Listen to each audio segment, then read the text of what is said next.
गरीब साध साध सब नेक हैं, आप अपनी ठोरे।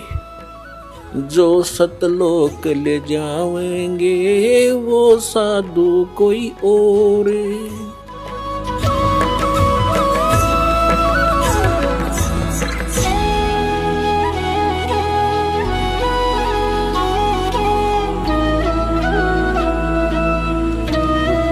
पुण्यात्माओं, एक छोटा सा उदाहरण देंगे जो बड़ा सक्सेस होगा आपके लिए इस सत्संग में।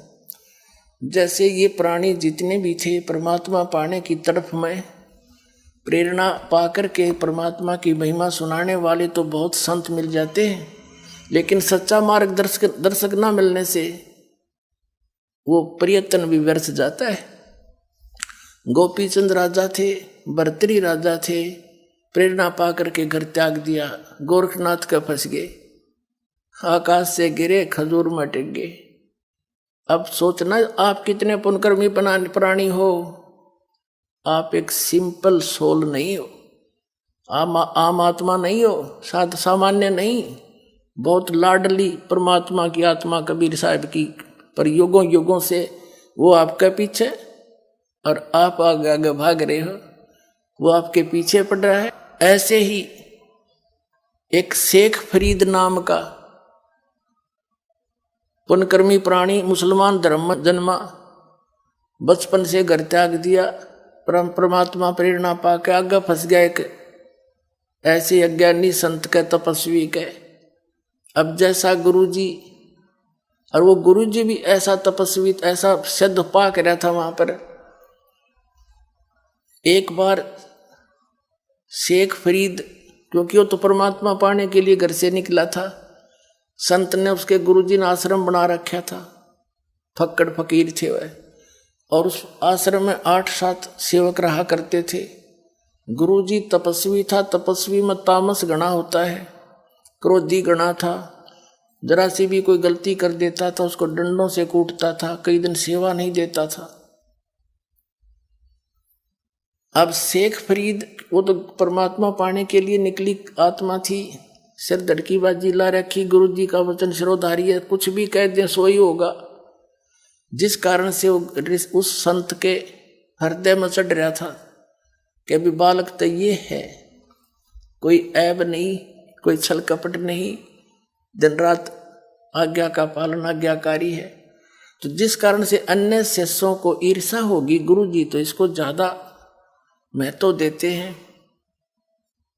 तो उन्होंने क्या किया, वो क्या कर रखा था कि रोजाना प्रत्येक एक सेवक की सेवा लगा करती, सारा काम वो करा करते। उन्होंने बांट रखी थी, जैसे कपड़े धोने का यो करेगा तो रोटी खाने का, बनाने का और हुक्का भरने का यो एक की सेवा लगती थी।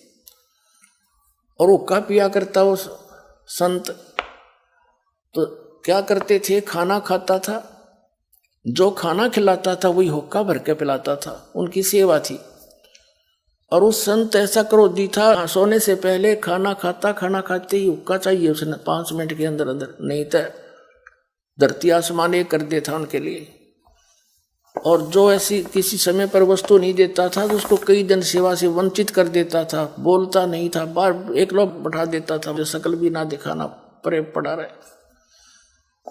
तो उन अन्य शिष्यों ने सोचा कि कोई ऐसी गलती में आवा यो शेख, यो फरीद गुरुजी के हृदय से उतर जा। उन्होंने क्या किया कि गुरुजी खाना खाने के बाद हुक्का जरूर पीते हैं, हुक्का ना देने से नहीं फिर ये घने दुखी हो जाते हैं। शेख फरीद ने आग बनाई, उस दिन सेवा थी उसकी, हुक्का के लिए जैसे खाना बनाते हैं वह आग तब बनी जाती है। और पता था उसने इतनी ऐसी व्यवस्था आती, खाना खिला के हुक्का भर के 5 मिनट 2 मिनट में दे दूंगा। अब वो खाना खाने चला गया, पीछे चेला नाग बुझा दी वह सारी। वो खाना खिला के आया, देखा चूल्हे में आग नहीं। उन्होंने सोचा बात बिगड़ गई।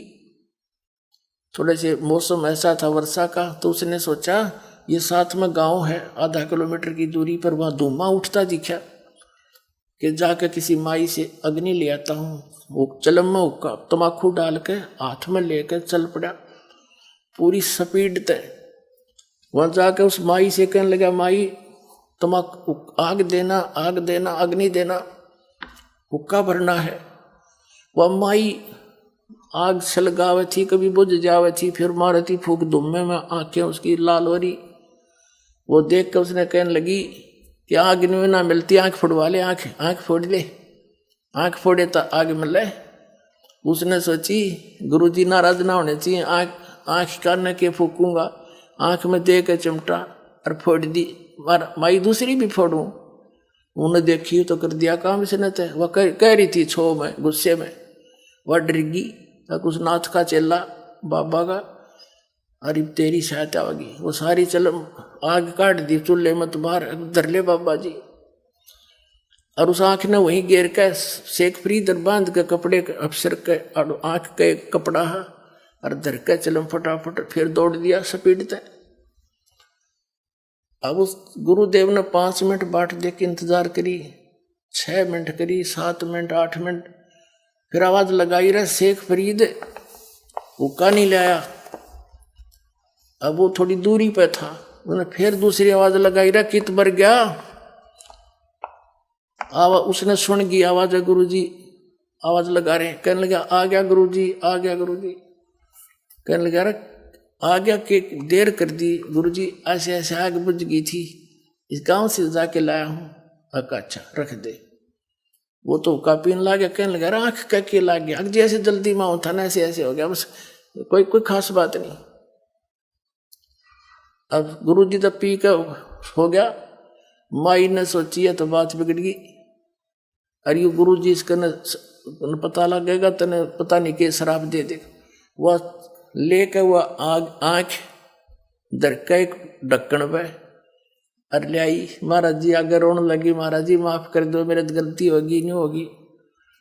अब वो संत सोचा क्या होगी माई, आपका चेला गया था कि नहीं लेने, और मैं धूमे में दुखी हो रही थी।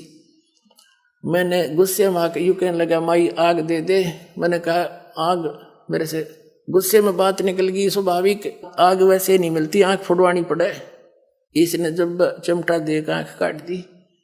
मैंने बोला माई दूसरी भी काट दूं, निकालूं? और महाराज जी मेरे पर गलती होगी, माफ कर दो, मैं माफी मांगन आई हूं। अब गुरु ने कहा कि शेख फरीद इधर बुलाया। कहा जी जो कपड़ा क्यों बांध रखा है? अकजी बस आपकी दया है। खोल इस कपड़े ने।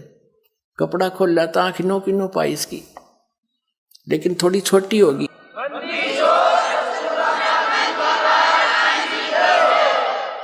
अब वो माई अपनी आंखों देख रही, अकिस बाबा जी में तो बड़ा चमत्कार है भाई, कमाल कर दिया उसने, सारे गांव में बता दी। अगर आंख आ रही और उसकी आंख नो की नो कर दी उस संत ने, तो वो धीरे धीरे सारे आसपास के क्षेत्र में उस संत की गजब की महिमा होगी और बड़ा महिमा का पात्र बन गया। अपने आत्माओं परमात्मा कहते हैं शब्द महल में सिद्ध 24, हंस बिछोड़े विश्व बीसा। एक सिद्धि जल पैर डलाई, एक सिद्धि आकाश से उड़ जाई, एक सिद्धि कुछ खावन पीवे, एक सिद्धि जो भोग भोजुग जीवे, एक सिद्धि तन हंस नहीं आ रहा, एक सिद्धि तन कष्ट जा रहा।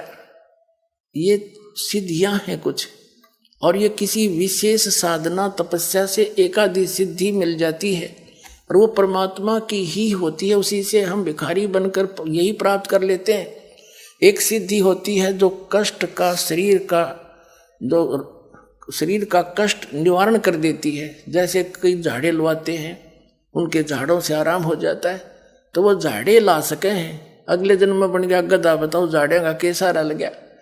तो कहने का भाव ये है कि इतना सिद्धि युक्त संत और उसका चेला शेख फरीद तो निश्चिंत होया बैठा था। शेख फरीद तक जो गुरुजी कहे फाइनल है, ये तो इतने सिद्ध पुरुष है, मेरी आंख भी ठीक कर दी। गुरुजी की मृत्यु होगी, वहां चेलों की खेचातानी होगी, शेख फरीद आश्रम छोड़ के, और जैसा गुरुजी ने बताया था तपस्या करने से भगवान प्राप्ति होगी।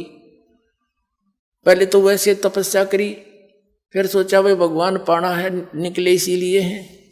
एक कुएं, क्योंकि बाहर बैठने से कौवे कावे मच्छर वच्छर गणे तंग करा करते, उसने क्या किया, एक कुआं था वृक्ष के नीचे, और उस टहनी के बांध के रस्सा और कुएं में उल्टा लटक गया, पैर बांध गया। और सारा उसके रहे अंदर रहे, बाहर आकर थोड़ा सा आहार करे, फिर वापस उसमें चला जा। ऐसे 12 वर्ष तक उल्टा कुएं में लटक कर तपस्या की। वो जब बाहर आकर बैठा, काफी देर सुस्ता रहा, सुस्ताने के लिए बैठ गया, एक लकड़ का कड़ ला के कमर लगा के। कौव्या ने सोची ये आदमी मर गया। वह कौवे आगे, उन्हें देखा आसपास उसका सारा अस्थि पिंजर हो रहा, खाया न पिया कुछ। कहते हैं 12 वर्ष में 1.25 मन अन्न यानी 50 किलो अन्न खाया था 12 वर्ष में। हिसाब ला के देखो कै ग्राम रोज का हो गया। तो कहीं उन्हें मांस दिखाई नहीं दिया, उन्हें सोची आंख निकाल लो, माथे पे बैठ गया आके। तब शेख फरीद ने हाथ जोड़ कर कहा, भाई कौव्यो मेरी आंख छोड़ दो, मेरा शरीर पे की तो मांस उसने चुन लो, तुम अपनी भूख मिटा लो, मेरी आंख ना फोड़ियो, और हो सकता मुझे भगवान का दर्शन हो जाए, उसकी आस में बैठा हूं मैं, आंख छोड़ दियो। जब बोला तो कौवे उड़ गया कि तो जीव है। उसने सोची अब तू फिर कुएं में लटक जा, ये बार आंख भी जाएंगी तेरी भी। उल्टा लटक गया, रोए बैठा पड़ा उस कुएं में। हे भगवान, शरीर का अंत हो गया और दर्शन आपने दिए नहीं, हे परमात्मा मेरा जीवन व्यर्थ हो गया। उसी समय वो परमात्मा आए, कबीर भगवान सतलोक से चलकर अल्लाहू अकबर, और कुएं पर खड़ा होकर वो रस्सा में लटक रहा था, नीचे रस्सा बांध के उसको खींचा, ऊपर ने बाहर निकालना चाहा। अब शेख फरीद जब ऐसे कुएं में लटकता था तो वहां ये गवाले आ जाते थे, गडरी बकरी भेड़ चराने वाले, वो शरारत कर देते थे, रस्सा पर डंडा रोड जाके उन्हें ऐसे घुमा छोड़ देते ला के। वो कभी नून सिर लगता उसका, कभी कुएं में इधर लगता, वो न्यू करके बेचारा अपना टाइम पास करता। उसने सोचा कोई शरारती फेर आ गया, इसने बाहर ही निकाल लिया मैं तो। जब परमात्मा ने बाहर निकाला, बाहर निकाल कर ऐसे उल्टा लटके वो कहता है शेख फरीद के भाई मैंने के बिगाड़ा तेरा, मुझे मत छेड़, मैं अपना काम कर रहा हूं, तू अपना काम कर, मुझे ना तंग करे। संतों को सताया नहीं करते। परमात्मा ने पूछा कि क्या कर रहे हो आप भगत जी? कि मैं परमात्मा के दर्शनार्थ, परमात्मा पाने के लिए और भगवान के दर्शन दीदार करने के लिए मैं अपनी साधना कर रहा हूं। कबीर साहब ने कहा कि मैं हूं भाई वो अल्लाहू अकबर, मैं हूं भगवान। मैंने बोला मजाक मत करे, भगवान के बारे में मुझे मजाक सहन नहीं होता, तू अल्लाह नहीं हो सकता। परमात्मा बोले कबीर जी के और कैसा होता अल्लाह, कि वो तो निराकार है, वो तो बेचूद है, फिर आप क्या कर रहे हो यहाँ पर? उसके दर्शन के लिए, उसके दीदार के लिए ये साधना कर रहे हो? हाँ, उसके दर्शन करने के लिए। भले आदमियों, अपनी थ्योरी तो सोचो क्या कह रहे हो। एक तरफ तक कह रहे हो भगवान निराकार है, फिर उसको देखना भी चाह रहे हो तुम, पाताल में जा रही तुम्हारी बुद्धि। अपने आत्मा कहते हैं ज्ञान कर गाम का तो चमका ऐसा होया करे। जब उसने ये सुना कि एक तरफ तुम देखना चाह रहे हो और फिर उसको निराकार बता रहे हो, फिर क्यों डलेट हो रहा है? अब उसने सोची शेख फरीद ने कि भाई आदमी तो काटेगा ही, राम तो नहीं, भगवान तो नहीं हो सकता, पर बाखबर अवश्य है। जैसे कुरान शरीफ की सूरत फुरकानी 25 आयत नंबर 52 से 59 में लिखा है कि हजरत मोहम्मद जिसको अपना खुदा मानते हैं वो खुदा कह रहा है कि ए पैगंबर तो इन काफिरों की बात मत मानना, ये कबीर को भगवान नहीं मानते, ये तो देवी देवतारण्य बुत पूजा में लगे रहते हैं, इनके साथ संघर्ष करना उस कबीर के लिए, इनकी बातों मत आना, लड़ना नहीं। फिर वो परमात्मा वही है जिसने सारी ब्रह्मांड की रचना की, 6 दिन में सृष्टि रची, 7वें दिन तख्त पर जा बैठा, उसकी खबर किसी बाखबर से पूछ ले।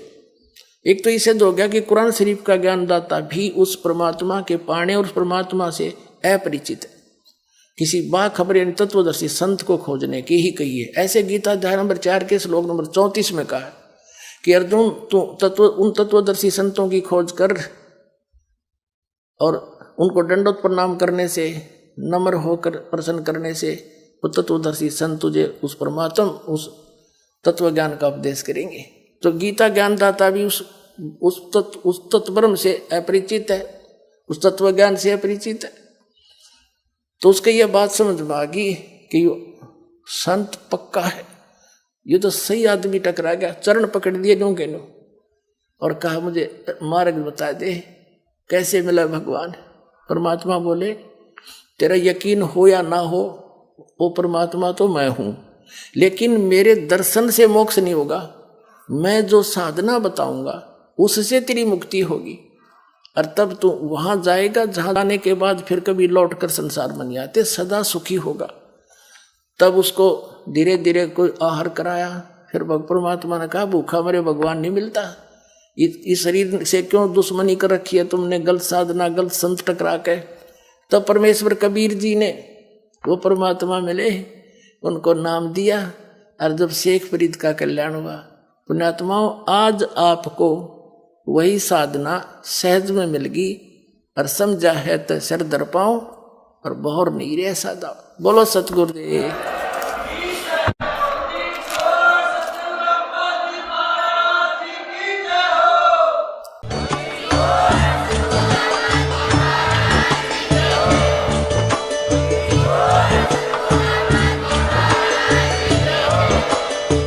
सुन रहे थे जगत गुरु तत्वदर्शी संत रामपाल जी महाराज जी के मंगल प्रवचन। अधिक जानकारी के लिए विजिट कीजिए हमारी वेबसाइट www.jagatgururampalji.org। संत रामपाल जी महाराज जी के शुभ आशीर्वाद से पूरे विश्व भर में 500 से भी ज्यादा नाम दीक्षा केंद्र हैं, जिन पर संत रामपाल जी महाराज जी द्वारा ऑनलाइन निशुल्क नाम दीक्षा दी जा रही है। अपने नजदीकी नाम दीक्षा केंद्र का पता करने के लिए संपर्क करें 8222880541।